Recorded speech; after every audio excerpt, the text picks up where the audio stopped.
Was just flipped off by a silver-haired old lady with a honk if you love Jesus sticker on the bumper of her car.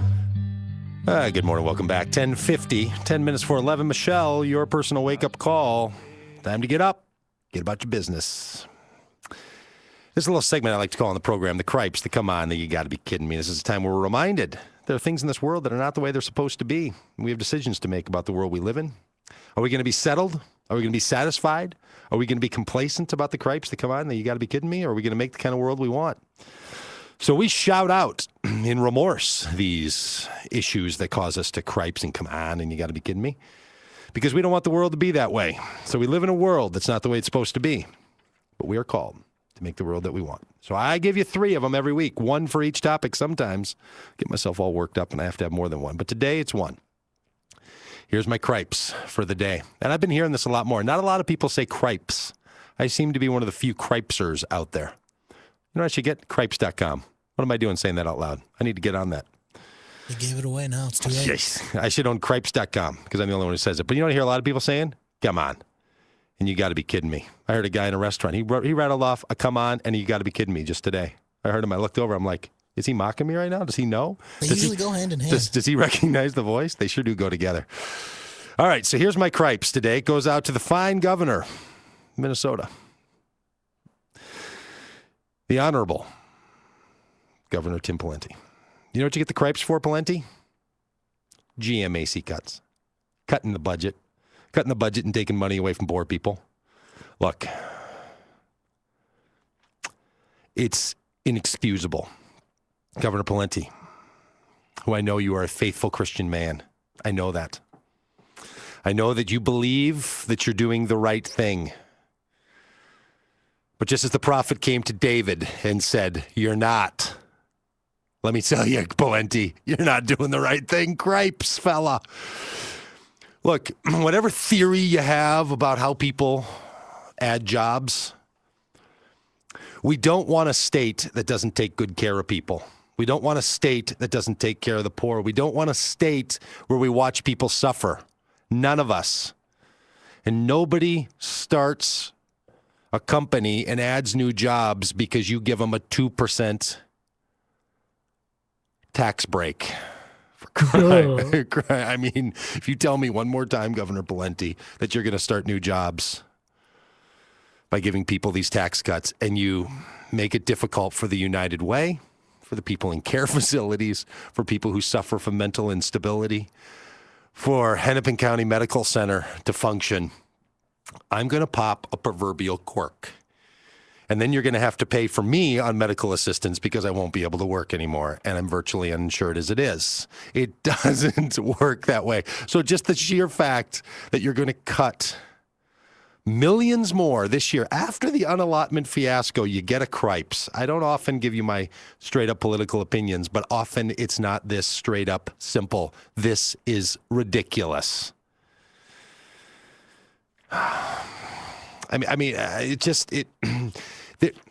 Cripes. That's all I got to say about it. Cripes. You almost earned the trifecta. And if you pass these, I promise you, you're going to get the trifecta, and I'm going to go on YouTube with it. Cripes, come on, you got to be kidding me, Pawlenty. It's nonsense. I mean, you're driving an agenda on the backs of people who can't do anything about it. I'm not John Edwards in so many ways. And I'm not coming with there's 2 Americas at all. We're all in this thing together.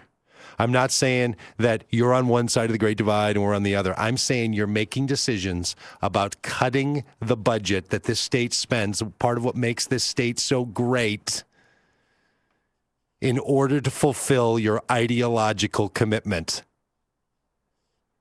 Staffers, I know you're watching this video. Send it to them. Tell them just to watch this point on. You know it, and I know it. And so does everybody else. So cripes, fella. Could we please? All right. I got to quit thinking about it. Makes me nuts. Because it's just so ridiculous. It's just so ridiculous. We're going to give a tax cut to I own small business in this state. I'm not going to hire a new employee. with the tax cut you're giving.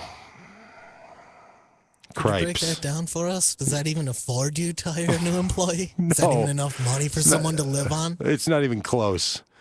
Cripes. Raise taxes on people who can pay it for the next 3 to 4 years so we can keep paying for the poorest people in this state. Would you please?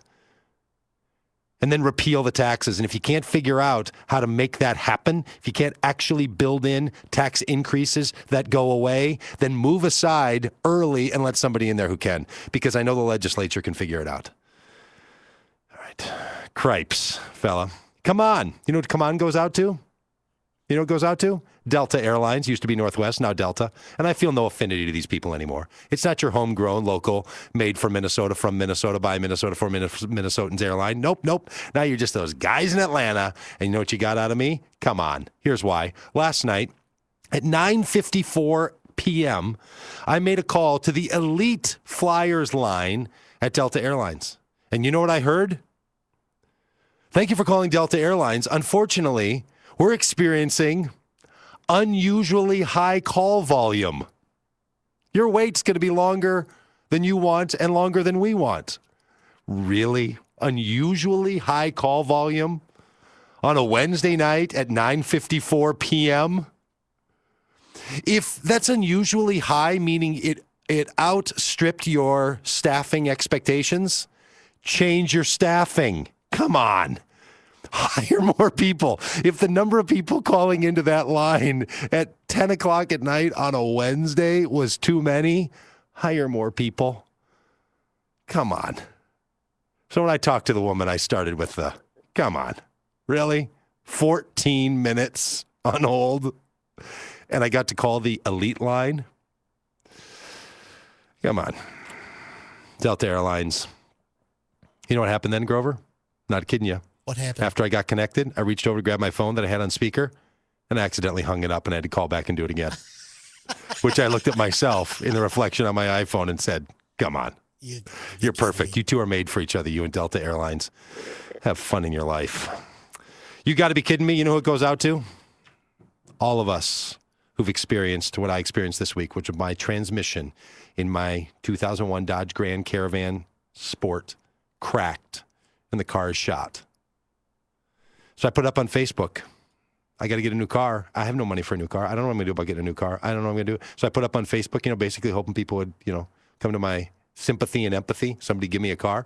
You know what I got instead? 17 different people who all said, same thing happened to me. Same thing happened to me. So to all of us who've been screaming out at our automobiles, dying on us, that you got to be kidding me, which I said to the guy on the phone at Firestone when he called back and said, I got bad news for you. You got a cracked transmission case. Unrepairable. You're going to have to replace it $3,800. You know what I said? You got to be kidding me. It was perfect. And then it got quiet. He said, I know it's not what you wanted to hear. And I said, oh, baby, that's radio fodder. The one bright point is I'm carless, but at least I got to have a radio bit out of it. Tim Pawlenty, Cripes, Delta Airlines, come on. Car transmissions that make me carless? You got to be kidding me. Doug Pagitt Radio, religious radio. It's not quite right, AM 950. We're going to be back right after this with Dan Merchant, the maker of the film Lord, Save Us From Your Followers. You're not going to want to miss this. I guess you didn't know it, but I'm a fiddle player too. And if you'd care to take a dare...